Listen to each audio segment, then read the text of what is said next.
സുഹൃത്തുക്കൾ, എത്ര പേർക്ക് ഈ വീഡിയോ മനസ്സിലാകുമെന്നോ അല്ലെങ്കിൽ ഇതെങ്ങനെ നിങ്ങൾ ഡൈജസ്റ്റ് ചെയ്യുമെന്ന് എനിക്ക് വലിയ പിടുത്തമില്ല കേട്ടോ. മമ്മൂക്കയുടെ കരിയറിനെ, ഈ കരിയർ ഗ്രാഫിനെ ഒരു 5 ഘട്ടങ്ങളിലേക്ക് ഒന്ന് ചുരുക്കാനുള്ള ശ്രമം നടത്തുകയാണ്.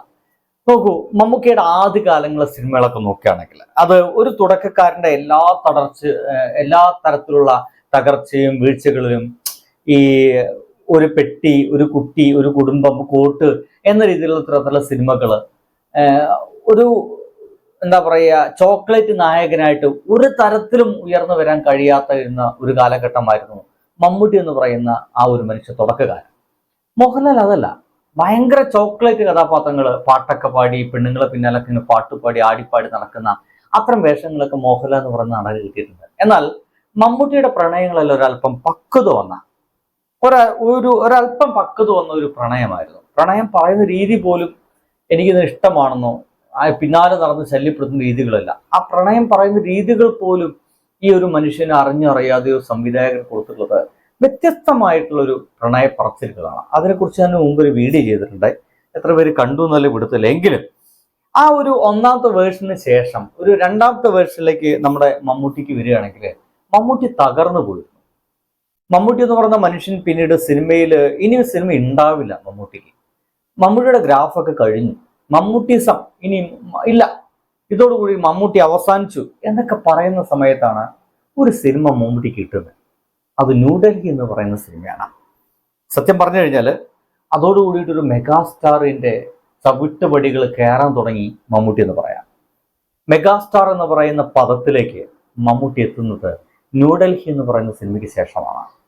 ഇനിയുമുണ്ട് ഒരു ബാല്യം കൂടി ഇത് അക്കാലഘട്ടത്തിൽ ഒക്കെ പറയേണ്ട ഒരു അവസ്ഥയിലേക്ക് മമ്മൂട്ടി എത്തിച്ചത് ന്യൂഡൽഹി എന്ന പടമാണ്. പിന്നീട് അങ്ങോട്ട് വലിയ വീഴ്ചകളൊന്നും അദ്ദേഹത്തിന് ഉണ്ടായില്ല എന്ന് പറയാം. പക്ഷേ പിന്നീട് ഒരു മൂന്നാമത്തെ ഘട്ടം എന്ന രീതിയിലേക്ക് നമുക്ക് മമ്മൂട്ടി പറയുമ്പോൾ ഒരു 2000 മുതൽ 2010 വരെയുള്ള ഒരു കാലഘട്ടം എന്ന് വെച്ച് കഴിഞ്ഞാൽ തനിക്ക് പറ്റില്ല എന്ന് പറഞ്ഞ പല കഥാപാത്രങ്ങളും അദ്ദേഹം ചെയ്തു എന്നുള്ളതാണ് സാധാരണയായിട്ട് പറയുന്നത്. ഡാൻസ് അദ്ദേഹത്തിന്റെ ശരീര ഭാഷയ്ക്ക് പറ്റിയതൊന്നല്ല.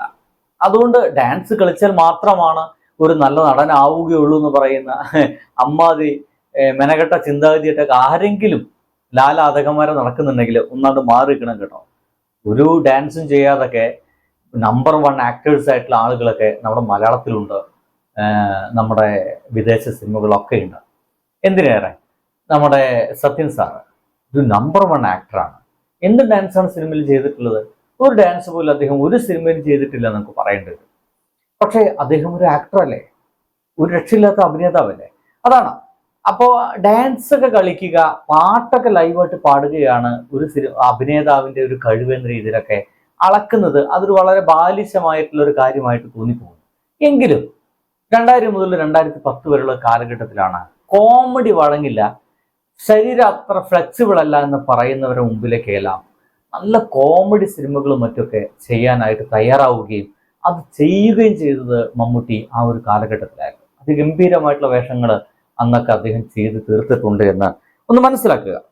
പിന്നീട് നാലാമത്തെ ഒരു ഘട്ടത്തിലേക്ക് കടക്കുമ്പോൾ അതൊരു കോവിഡ് കാലഘട്ടമായിരുന്നു. കോവിഡ് കാലഘട്ടം, സിനിമകളെല്ലാം ഇരിക്കുന്ന കാലഘട്ടം, മമ്മൂട്ടി വെറുതെ ചുമ്മാ വീട്ടിലിരിക്കുന്ന കാലഘട്ടം, വായനയും ഫോട്ടോ എടുപ്പും ചില്ലറ ബ്ലോഗുകളായിട്ടൊക്കെ മമ്മൂക്ക എന്ന് പറയുന്ന മനുഷ്യൻ മുന്നോട്ട് പോകുന്നു.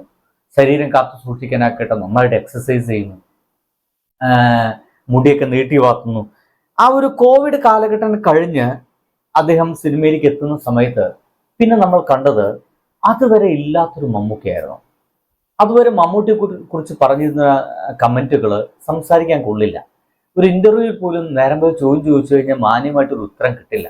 ഒരു തട്ടിക്കയറുന്ന തരത്തിലുള്ള ഉത്തരങ്ങളാണ് കിട്ടുക എന്നൊക്കെ പറഞ്ഞ ആളുകളുടെ മുമ്പിലേക്ക് ഈ കോവിഡ് കാലത്തിന് ശേഷം എന്ന് പറഞ്ഞ ആ കാലഘട്ടത്തിൽ മമ്മൂട്ടി വന്നത് അങ്ങനെയൊന്നല്ലായിരുന്നു.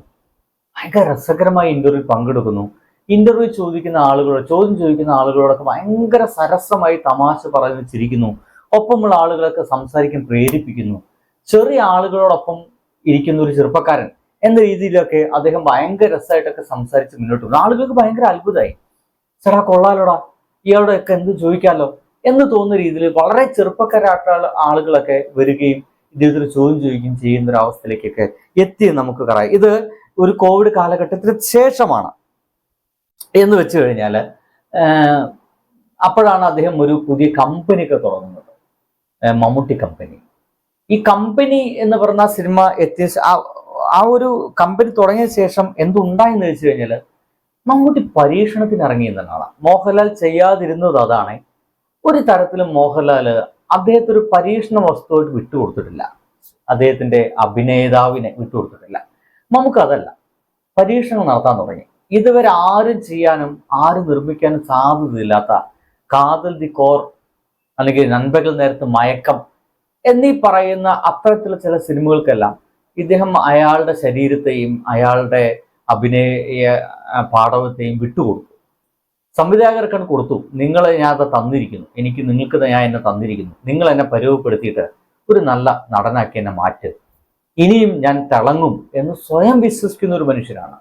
അങ്ങനെ പരീക്ഷണ സിനിമകളിൽ ഒരു ഗംഭീര കെട്ടുറപ്പായിരുന്നു ആ ഒരു കാലഘട്ടത്തിൽ മമ്മൂട്ടി വന്നത്. പിന്നീട് ആ സിനിമകളൊക്കെ വന്ന് ഇപ്പൊ ലാസ്റ്റ് മനീഷ് നാരായണന്റെ ഒരു ഗംഭീര സിനിമ, അതെല്ലാ നടന്മാരും മോഹൻലാലും മമ്മൂട്ടിയും ടൊവിനോയും സുരാജ് വെഞ്ഞാറമൂടും നമ്മുടെ കുഞ്ചാക്ക ബോബൻ അടക്കമുള്ള എല്ലാ സിനിമാ നടന്മാരും എന്ന രീതിയിൽ ആ സിനിമയിലുണ്ട്.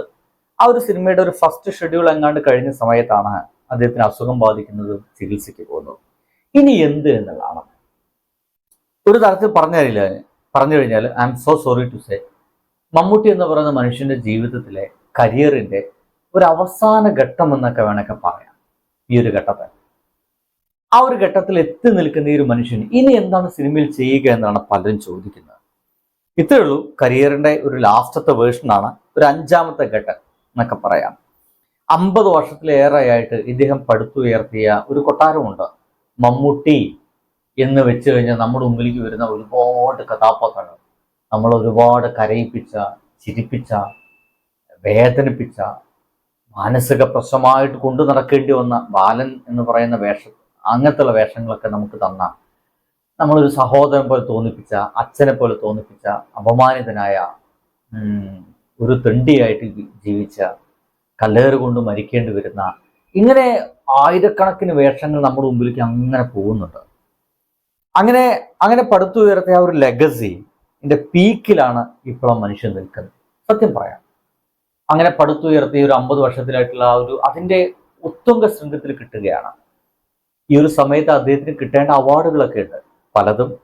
അദ്ദേഹത്തിൻ്റെ ജാതി, മതം, രാഷ്ട്രീയം, ഇതിൻ്റെ പേരിലൊക്കെ തള്ളി മാറ്റപ്പെടുന്നുണ്ട്. നമുക്ക് കൃത്യമായിട്ട് മനസ്സിലാകും. അവിടെ മനസ്സിലായത് നമ്മുടെ മനസ്സിലുണ്ടാവട്ടെ.